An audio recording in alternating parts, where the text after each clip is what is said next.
Here's what else it takes for life change. Self-motivation. Key phrase, self-motivation. I don't know why we call it self-motivation. It's really the only kind there is. You got to motivate yourself. Because I found out you can't change people. They can change themselves, but you can't change them. Lord knows some I've tried. But see, it won't work. People have to change themselves. I learned some of those lessons early. I built a little sales organization way back in those early days. I'm 25. And I had some nice people. I said, I'm going to make these people successful if it kills me. I almost died, right? I mean, you can't do that.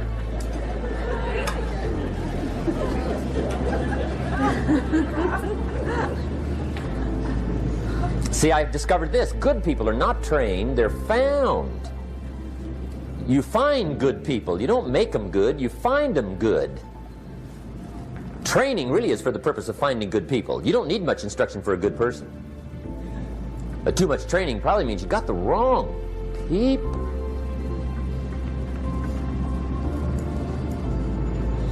So you got to find the right people. That's the key to getting a good job done. One of the major things we learn in management, lesson 1, don't send your ducks to Eagle School.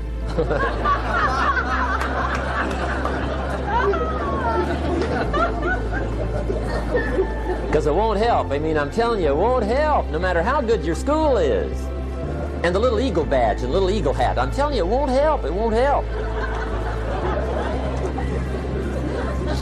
You can tell whether your school's done any good, right, is when it's over, right? The duck goes for his first rabbit and makes him a friend. You say, no, no, no. Anyway, so it takes self-motivation to really alter your life.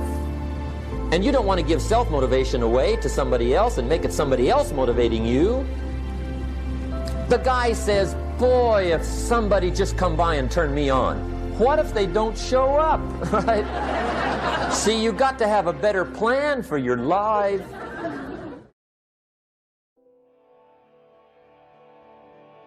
You need an ideal because you have nothing to aim at, but an ideal is a judge, and you always fall short of the ideal. So how the hell can you have the benefits of having an ideal without having the crushing blow that goes along with having the judge that always regards you as insufficient?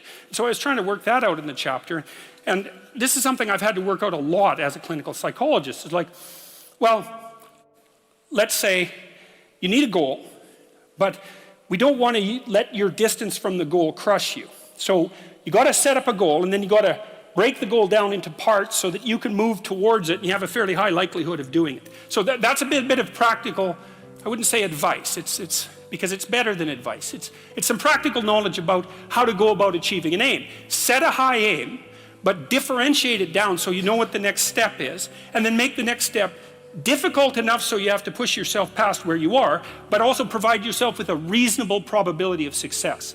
It's also what you do with children, right? You want to push them because they need to grow up and be more than they are, right? But you don't want to crush them with constant failure. So what you do is aim high and make the goal difficult but proximal.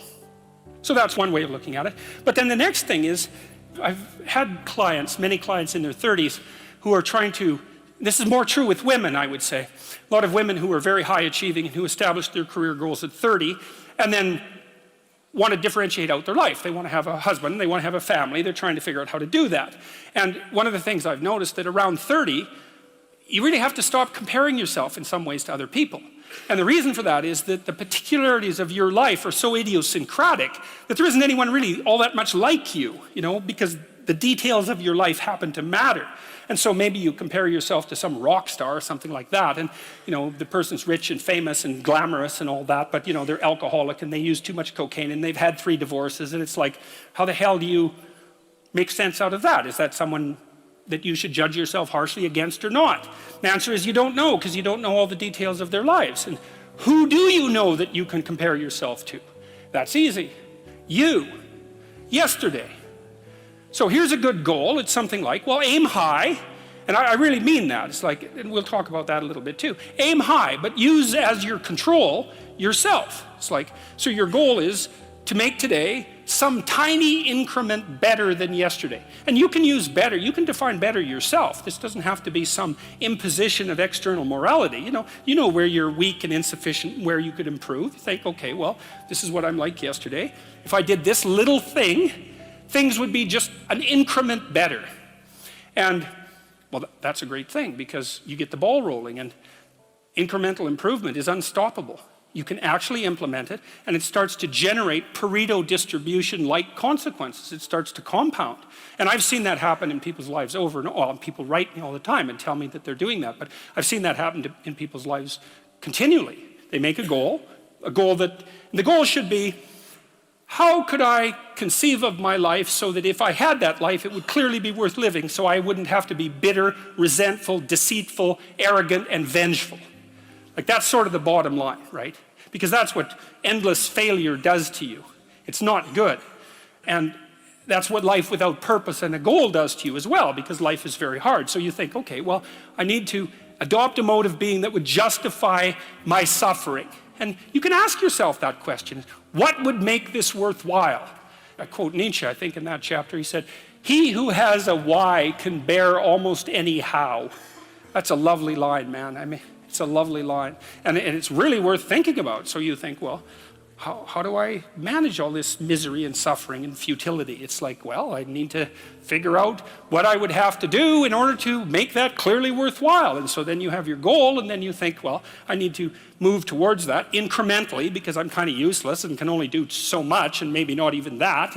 But all I have to do is be a little bit better than my miserable self yesterday.